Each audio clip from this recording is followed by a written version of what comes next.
Hello, everybody, and welcome back to the second shelf and to another tag. Yes, I am doing another tag, and this one is really making the rounds. And I love watching all these various versions of it, and it's called the spoiler tag. And it has been created by Nell and Scott from Gunpowder Fiction and Plot, and I was tagged by Sean from Sean the Book Maniac. And of course, you'll find links to both videos down below. And as the title indicates, this is a tag all about the question of spoilers and how you like them, you hate them, and what are spoilers. And it's fantastic, I can tell you, to watch all those different booktubers talk about spoilers. And I want to join in the fun. So thank you, Sean, for tagging me, and thank you, Nell and Scott, for creating this tag. Okay, question number one. What do you consider a spoiler? And that is, of course, one of the most important questions if we're talking about spoilers, because I learned that there's really different interpretations of what considers a spoiler. So for me, I make a distinction between information and spoiler. And I want to have at least some information about a book, and I'm only talking about novels here, by the way, because I don't think you can spoil nonfiction, but so we're talking novels. I want to have some information before I read a book or buy a book. And with that information, I mean, I want to know the genre, whether it's general fiction or whether it's fantasy or sci-fi or whether it's a mystery plot or a thriller. I want to know which the time setting and the local setting. So I want to know whether it's historical fiction or whether it's set now or in the future or some other time. I don't think there's anything else past, present, future. And I want to know whether it's set in Paris or a rural setting in Australia or some South American country. That's the kind of thing I want to know before I decide whether to buy a book, because I might at the time not be interested in historical fiction, or I don't want to pick up fantasy. So that kind of thing I really want to know. And I read the back blurb, and if it's a good publisher, then this kind of information will be given to me in the back blurb. The other thing that I would consider information is I want to know something about the writing style. That means if I'm in the bookstore, I will just flip the book open randomly at some page and read half a page or something to see whether this resonates with me. And if I buy books online, I will do the same, with the sample. I will either download a sample or I will just read it online. And if I don't like these 1 page or 2 pages that I read, I'm not gonna buy. Spoiler is for me mostly plot related. So in other words, I don't want to know that the main protagonist dies in the end. I don't want to know plot twists. And then they suddenly discover that the island was not an island, stuff like that. I don't want to know. In general, I would say to tell me something about the plot is okay if it happens in the first 10 pages. So in other words, if it's more or less the premise of the book. If the book is set in London in the present day, and the main protagonist is a secretary, 35 years old, and the premise of the book is that a natural disaster happens and then the main protagonist has to deal with it. You should tell me that, and if it happens in the first 10 pages, then I don't consider it a spoiler, then it falls under the category of information. I don't consider it a spoiler if it's historical fiction about real life people. Some friend told me about a friend of hers who got really upset when somebody told her the ending of the third book in the Cromwell trilogy by Hilary Mantel. The Mirror and the Light. And I was, and my friend who told me, we were both like, yeah, Cromwell dies. I mean, that it's a historical fact. Maybe you don't know it. That's of course, but I don't. If it's a historical fact, like Marie Antoinette got beheaded, yeah, you can't spoil a plot if it's historical fiction for me. Um, is there anything else? No, I think the rest will come in the subsequent questions. Because the next one, that's exactly what I was thinking about. Does the genre you're reading impact what you consider to be a spoiler? Yes, it does. Because obviously, I already said, for me, you can't spoil nonfiction. You can't spoil the plot of historical fiction about real life people. So if you tell me the ending, if it's a historical novel about Marie Antoinette and you tell me in the end she will be beheaded, that's not a spoiler because I know that. That's a historical fact. I think I'm most spoiler sensitive when it comes to suspenseful fiction, whether it's literary fiction or straightforward crime fiction. If I read a crime novel, I don't want to be told who the murderer is beforehand.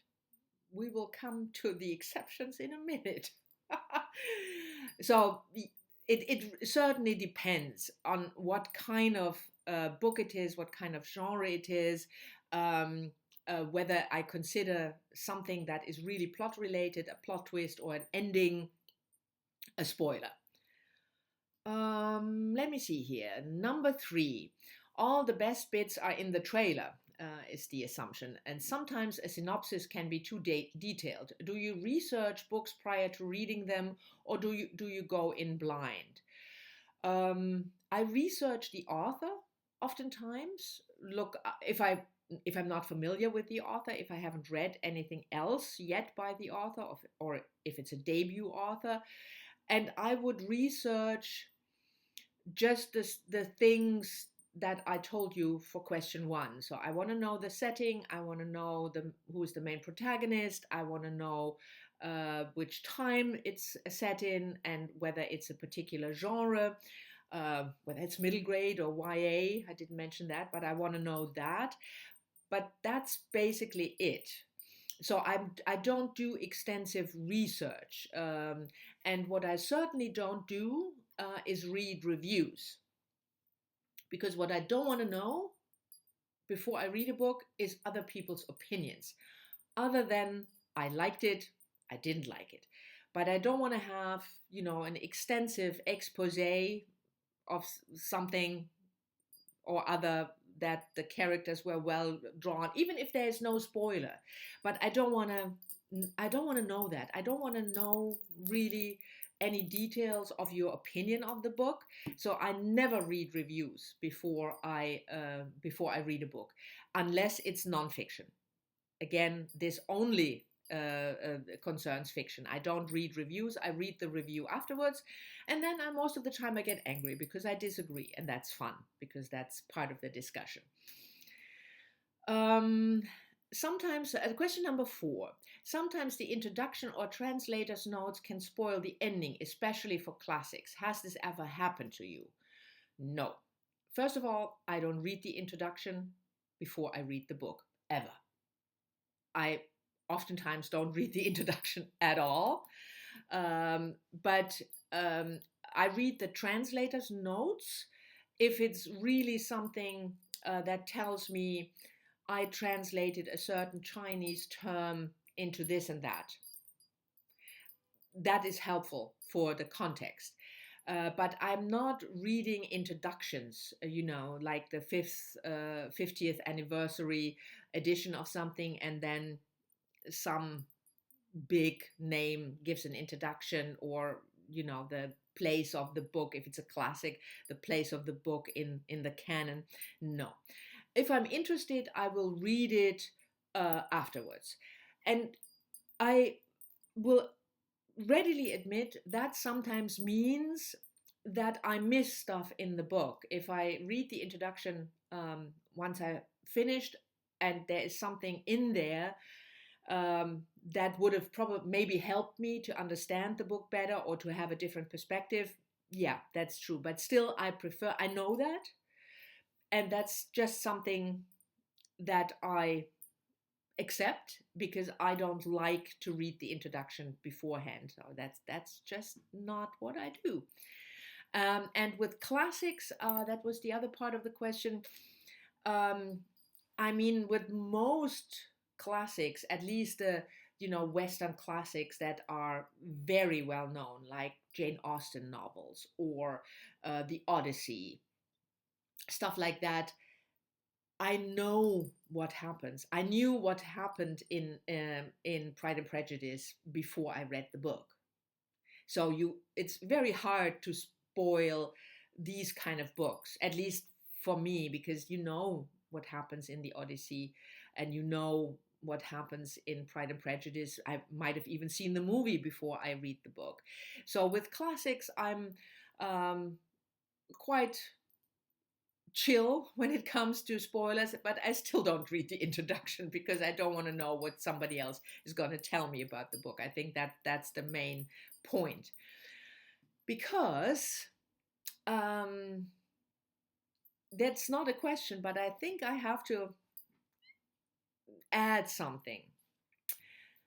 I tend to read the last pages of a novel first, very often, whether it's a thriller or general fiction or whatever. Once I start reading, I would say 80% of the time I read the last 3, 4, 5 pages first. That sort of frees me from my tendency of hoovering a book down because I want to know how it ends. It was always my question, when I was very young, 10, 12 years old, and I started reading books from my mother's bookcase, so not children's books anymore, but books for adults. I didn't want to get spoiled, but I did want to know whether it ended well. Because at that time I couldn't handle if it didn't end well. Anyway, side note. But for me, it's something that I then can enjoy the book, read it at a leisurely pace, and not worrying about, I want to know what happens. I want to know what happens. Which is in complete contradiction to everything I just told you. That I don't want to know about the ending and about the plot twist and who is the murderer. I think my main point is that I want to spoil myself, maybe, but I just don't want to be spoiled by other people. I never liked it, ever, to be read to. So I want to read a book myself. And I think in the same sort of frame of mind, I just don't like it if other people tell me something about a book I haven't read and planning on reading. I mean, I'm fine if it's not a book that I'm planning on reading in the next month or something, and a friend tells me I've read this book and it's fantastic and they tell me all about it. That's okay, but not if I'm planning on reading it anytime soon. I just want to be in control of the book. I think that's probably it. Me being a control freak. Yes, you saw that correctly. So I spoil myself a lot of times because I read the last pages first, but I just don't want to have other people tell me not what they thought about the book in detail and give me any details about the plot. On to question number 5. Name a time somebody spoiled a novel for you. I can't. I'm sure it must have happened, but I don't think. I can't remember really, because when I talk, the people I talk with about books, most of them know that I don't want to have details of the plot. I have a couple of friends who still, if they just had read a book, and the same for movies, they want to go into great length of telling me all the details, and then I'm always saying, I don't want to know, because I might want to read it or I might want to watch it. I also find it boring, to get a book told instead of read it, and the same for movies. Some people, they can, go on for hours telling every detail, and then this scene, and she comes in, and I think it's really bloody boring, and I'm not interested, and I don't want to hear it.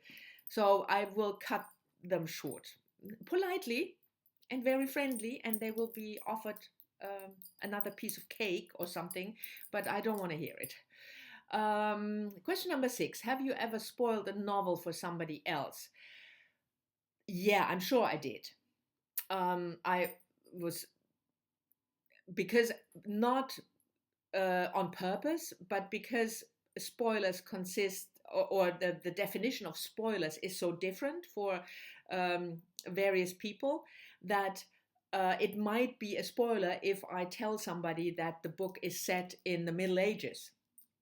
So that might very well be, but let's say I would not tell somebody anything that I consider a spoiler ever, unless I ask, do you want to know? Are you planning on reading it, or are you interested? And if they don't want to read it and are interested for some reasons, then I would tell them, but not otherwise.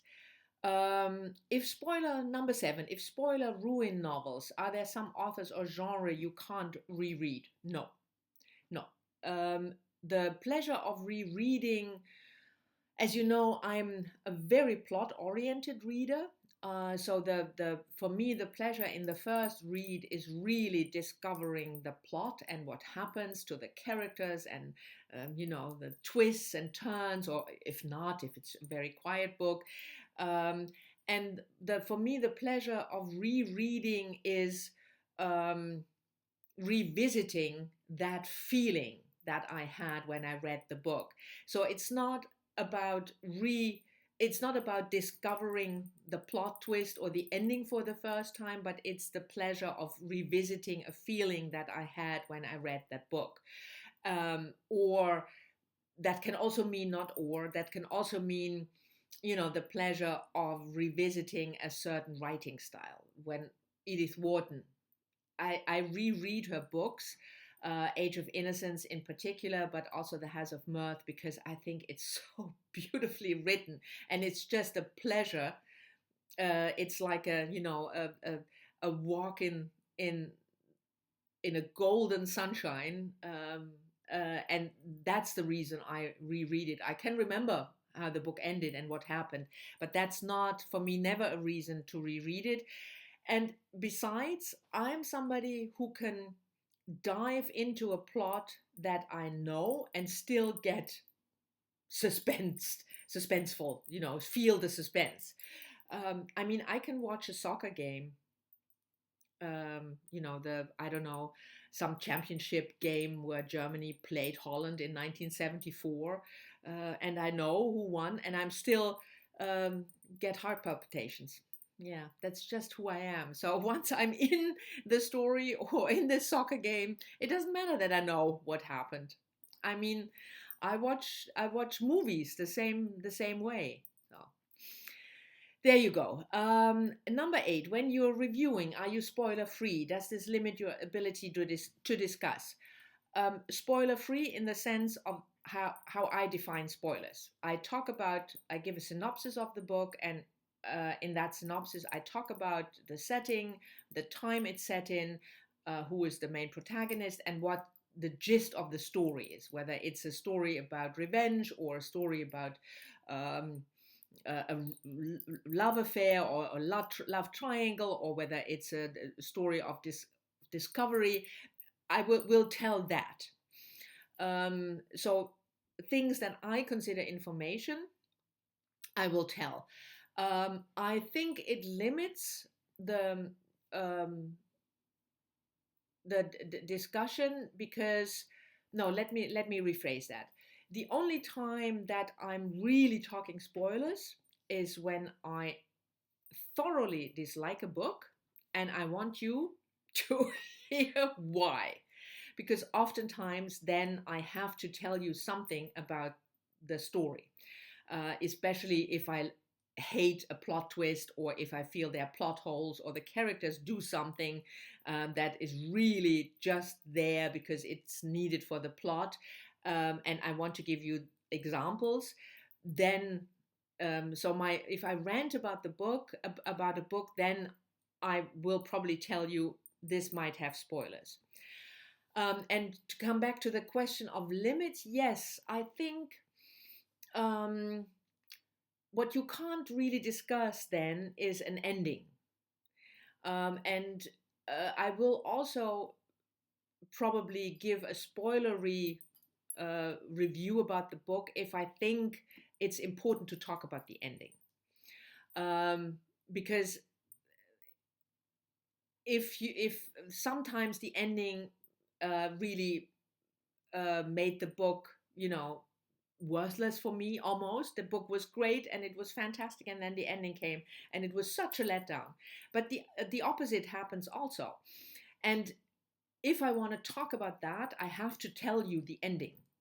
But I don't do that very often at all, because I do that with friends with whom when you do buddy reads or something, because you're at the same stage of the book, so you can't really spoil one another. And then you can also, of course, talk about the ending. But on YouTube, I hardly ever do that. I might say, though, that the ending was fantastic, or that the ending was, for me at least, a letdown. Question number 9, shout out. Tell us about 5 channels you enjoy and then tag them. Well, first of all, I will do shout outs, 5 channels that I really, really like, but I want all of you to do this. I think it's such a fantastic topic and a great tag. So please do it. Even if you haven't been tagged by anybody, if you haven't done it yet, I would love for you to do it. And I want to shout out 5 booktubers that I think are worthwhile checking out if you don't know them. And that's Kim from Native Lady Book Warrior, Stella from 30 Books, an Australian booktuber, Ty from Ty's Book Corner, who is really quite new, I think a month or two, Ariel from She Wants the Diction, and Melissa from Fully Booked. And of course, you 5 are tagged as well. So this was the spoiler tag. That was such a great tag to do. I thank you for watching. I hope you've enjoyed it. If you have any questions about spoilers, feel free to ask them in the comment section, and I'll see you all soon in the next one.